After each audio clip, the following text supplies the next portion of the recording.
your host, Mary Copeland. This infotainment podcast explores how to live your best life now and well into retirement. We'll discuss topics in financial planning, housing, insurance. We'll talk wellness, relationships, and leisure activities. A full active life requires planning for your goals and preparing for the unexpected. I'll introduce you to a variety of guests, from knowledgeable experts to folks sharing stories of their life experiences and so much more, because life is big. All is intended to help guide you in planning for what you need now and at any age. Like and subscribe so you don't miss a thing. Today, my guest is Johanna Munson. Johanna is a highly practical yet deeply spiritual entrepreneur whose soul-centered leadership brings you peace of mind through end-of-life planning. She supports adults to face the often challenging conversations and decisions around end-of-life planning. She is a lifelong educator and coach and brings her deep appreciation for the human capacity for continued growth to her work with her clients. Welcome to the show, Johanna. Thank you so much, Mary. It's a pleasure to be here, and it's such a great group of people that you've gathered to support people in the aging process. Thank you so much. Yeah. So today, Johanna and I are going to talk about legacy and how you want to be remembered. My first question to you, therefore, Johanna, is what is legacy, or should I say, what is a legacy? Yeah, well, actually, if you look at the dictionary, and we all do online dictionaries these days, so I went to dictionary.com, and they say it's a gift of property, especially personal property, such as money, and it's usually given by will or a bequest. But that's not the kind of legacy we're going to talk about today. Today, I really want to address the idea of a personal legacy, living your life according to values and leaving something behind that exemplifies those values. Okay. So how does one go about planning their legacy then? How does that whole process start? Yeah, so the first thing to do is really take a look at your values.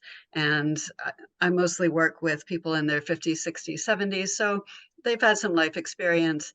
They kind of know what matters to them. Maybe they have had a series of jobs, of vocations, and gradually they've been able to get to a point where they feel like their life is more in line with those values. And so for me, you mentioned I'm a lifelong learner, so that kind of growth and learning is really important to me. I've always been involved in education in some form or other.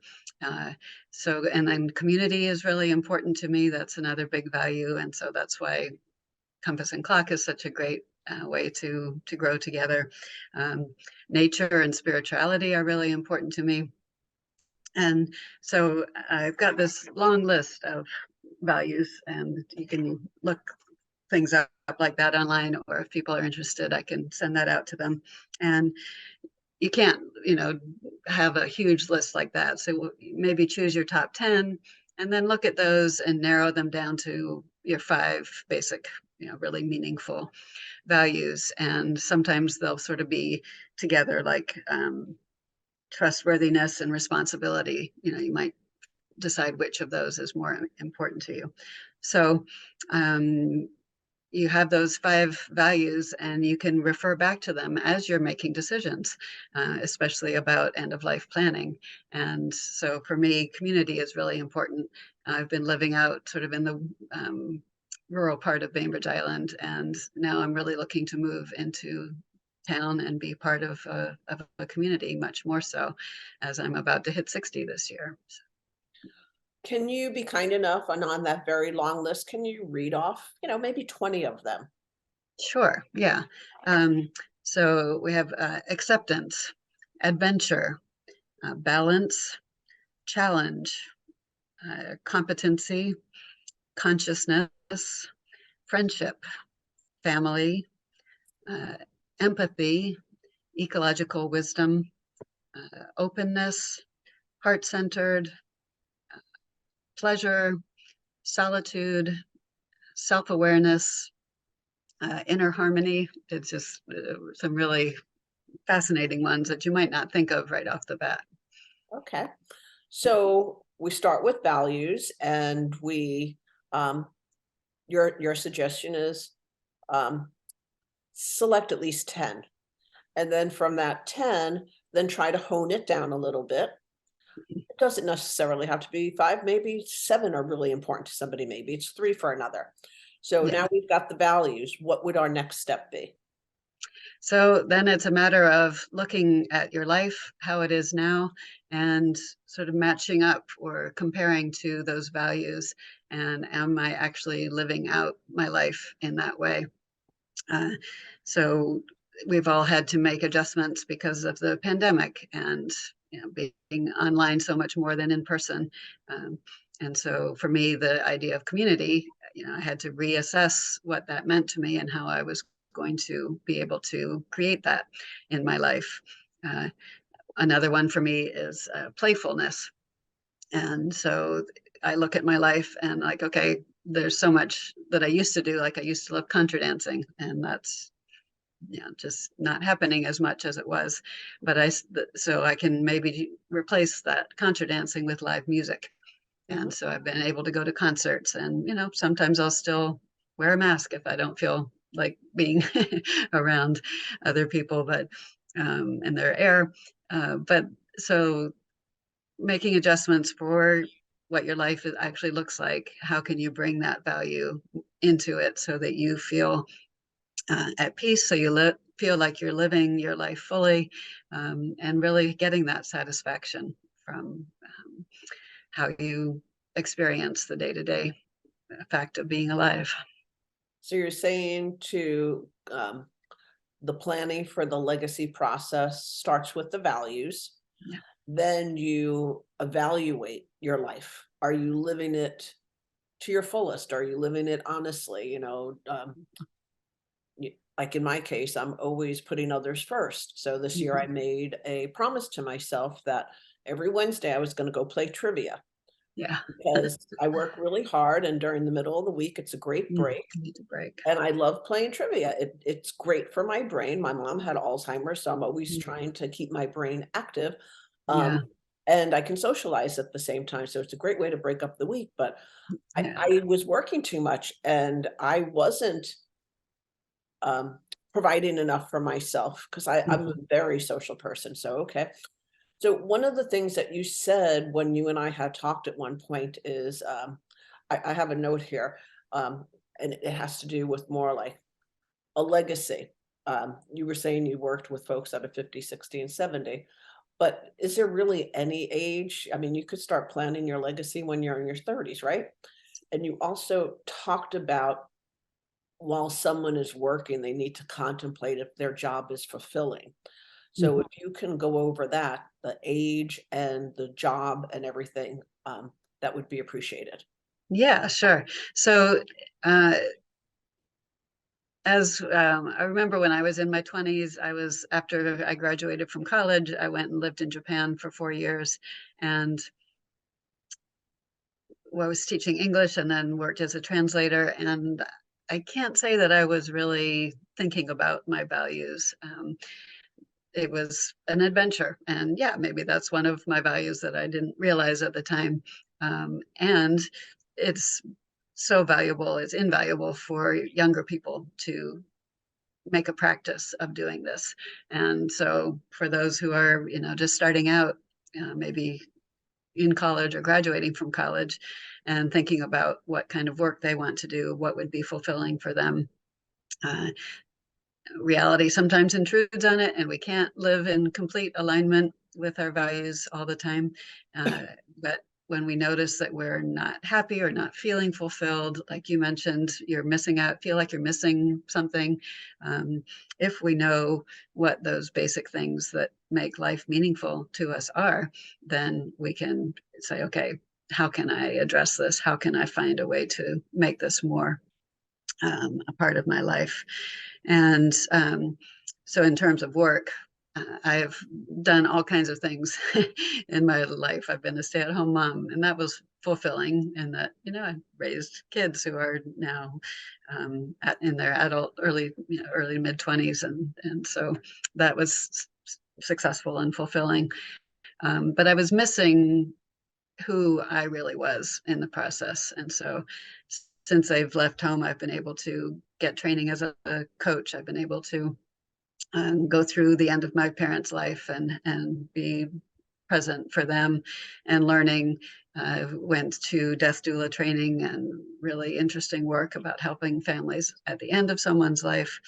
Um, and so that's all kind of come together now. And I just love what I'm doing. I love my life. And it's definitely a white privilege kind of thing to be able to live this way. I recognize that, and um, just honored to be able to um, have the freedom in my life to do that. Um, and not everybody has that possibility. Well, our son is 20 years old and he's, embarking on a career path and he's not sure if it's the right one or not. And, Mhm. as you say, is your job fulfilling? I tell him, you know what, hon, just try it. Yeah, If you like it, yeah, great. yeah, This is not permanent. You can make changes. exactly. You tried it, it worked. You tried it, you love it, whichever the case may be, Yeah, just know that you have choices. So as long as everybody, our listeners are listening, to us, you know, if you are not fulfilled at your job, which is a huge part of your life, yeah. try to make changes to it. How can it be fulfilling? Is it a slight career change? Is it a matter of Could talking be. with your boss? Is it a matter of where you work, from home, etc.? So the one thing though is the age. Can you be any age to create a legacy? Yeah. So the kind of legacy that we are talking about here today is um, so considering those values, considering what you've done with your life, how do you want to be remembered? I have these questions in my program where we talk about who and what matter most. And one of the questions I love to explore with people is if the people you love were to remember three things about you, what would you want them to remember? So let me say that again. If the people you love were to remember three things about you, what would you like them to remember?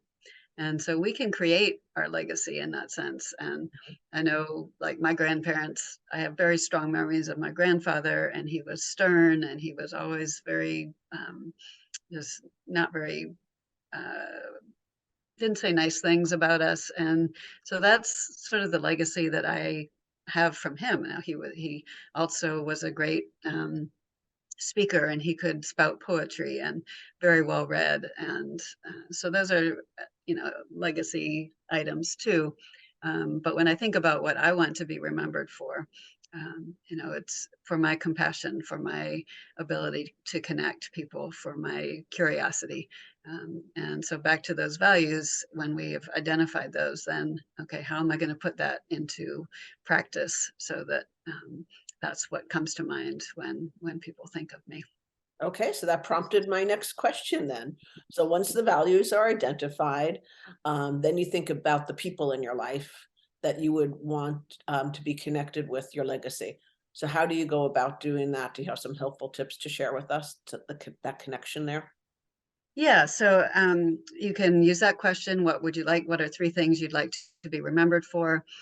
You can ask things like, if you're not feeling like you're really yourself right now, back to a time when in your life have you most felt like yourself, Mhm. and try to bring that sort of lifestyle back. Um, and then this idea of legacy as something that you will hand down. Think of the question: how can you use your legacy to make the world a better place? Um, I know people, who have lots of money, like the Gates Foundation. They're focused on world health. There are other ones that are working on women's opportunities and anti-racism, and so some of us have that ability to do things on a major scale. Some of us are very much more on a personal scale. And so one of my legacies, I hope, is that in, encouraging people to have end of life planning conversations. And, we've, um, so I have a question for you, Mary. What do you think your legacy will be from this, either Compass and Clock or from something Um, else you're doing? we've had this conversation as far as prepping to do this podcast, but I never have thought about my legacy at this point. But if I were to answer that other question, what are three things I would want somebody to remember me by? I would want one of them to be that um, people think I'm kind, that I'm always thinking of others. I would want one of them to be that, like you, that I'm compassionate, um, and and also fun. You know, I I would really have to look at your value list, I think, because Yeah. to be asked on the spot what to be remembered by, I don't know that I can answer it adequately, Mhm. but I would definitely go through the process as I know you're training people for this. So with that, why don't we go to the next step then? So what's Yeah. the next step once you figured out who those important people are and what you want to be remembered by or how to be remembered? What's that step Mhm. look like?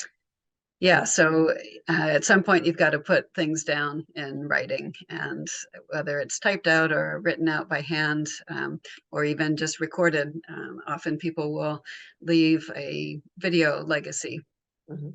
leaving messages for their loved ones. And I don't have um, any recordings of my mom before she died. She died in 2007, and video wasn't such a big thing then, and she wasn't really comfortable on camera either. But the idea now of having a recording of her speaking is would be lovely, and so we can do it as simply as that.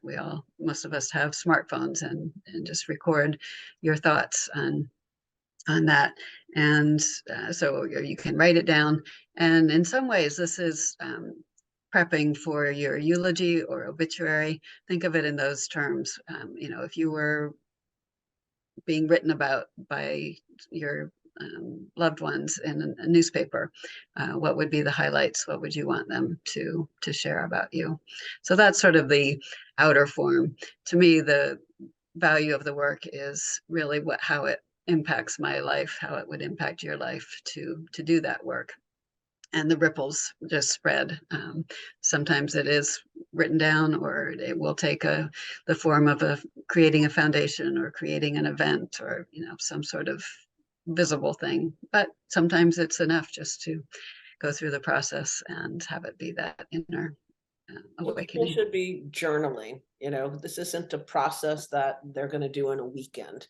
You know, it's to get them to start thinking about it sooner rather than later, Mhm. and adapt it into their lifestyle so Yeah. that they're being true to themselves and thinking about how they want to be remembered by others. Right. Yep. So what we've just discussed is more like a personal legacy. Um, Mhm. can we talk a little bit about a legacy on behalf of someone else? Because I think I told you when I created Compass and Clock, I did it as a legacy to my mom. She passed away from Alzheimer's. Mhm. And when we were trying to navigate that journey through her disease, we didn't know where to go to get the answers. Mhm. And it was overwhelming. And so the conception and inspiration for Compass and Clock was my mom, so that Yeah. people had a place to come, a platform that was filled with the questions and answers for what they might need, so they're not overwhelmed and trying to find this research all on their own. And 20 years ago or 30 years ago, So, we didn't have internet access to do that. So even right. though you have it now, it's still quite overwhelming to figure out the things for healthcare, housing, finance, legal, everything, Yeah. family support. So to me, that was a legacy for my mom in honor of my mom. Mhm. So what do you think about a legacy for someone or behalf of someone? How would you outline that? Yeah, we often are inspired by what a loved one has done with their life, or by some experience we have, that we feel like, oh, we had this issue, and now I have the experience and the resources to be able to solve that problem. I think of organizations like ones that support animals, and maybe your um, father just always loved dogs and wanted to. You want to honor that by giving some of the inheritance to organization that supports pets and Yeah, you like know, a humane society.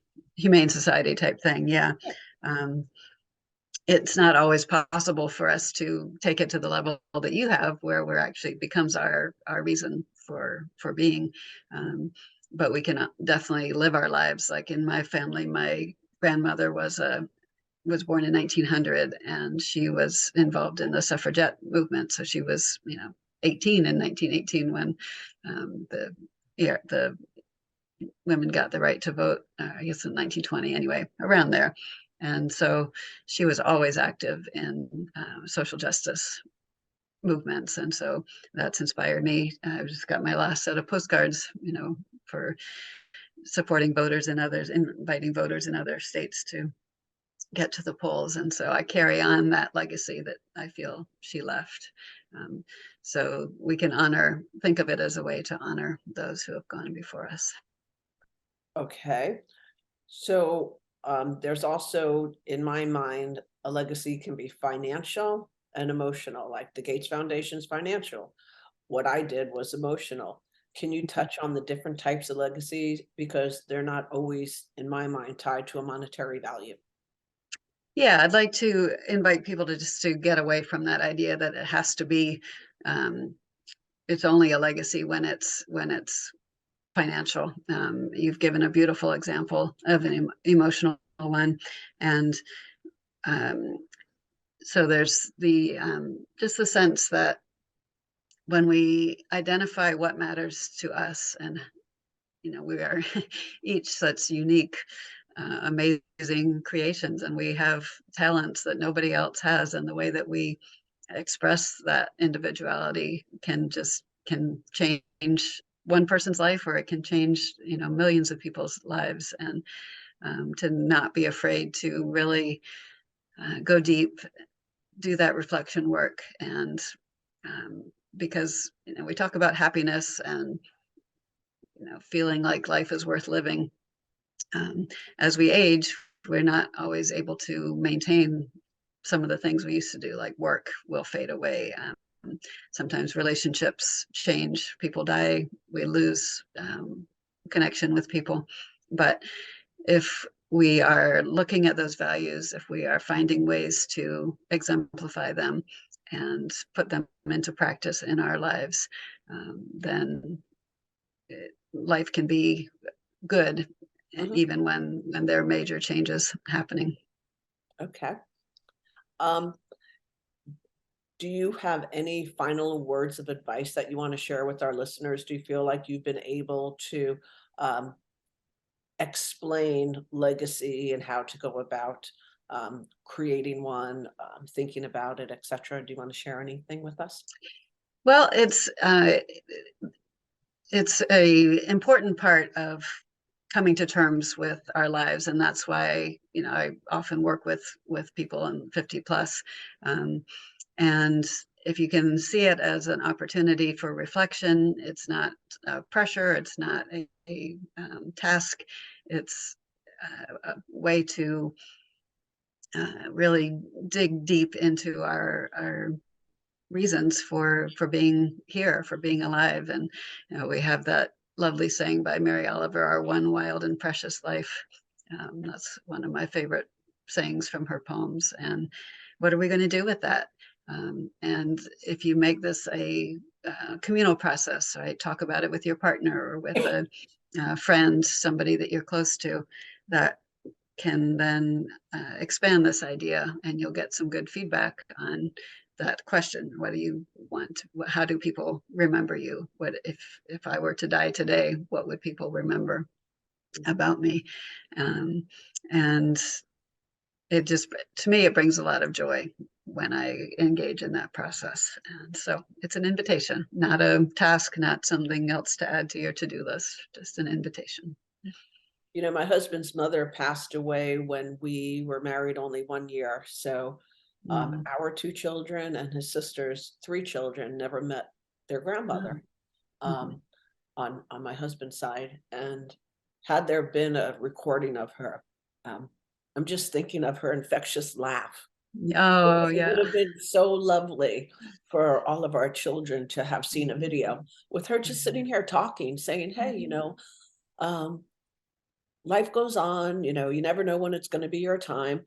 I just wanna say hello to everyone out there, and if I Yeah. was part of your life, fantastic. If I wasn't, I sure wish I was," or something like that, just to have Right, that. right, I know people save, messages, voicemails on their right, phone of a right. loved one that has passed so they can hear their voice, so, Yeah, yeah. yeah. Well, if everyone just starts to think about that, that would be great, but I do have to say thank you, Johanna, for talking with myself and our listeners about legacy today.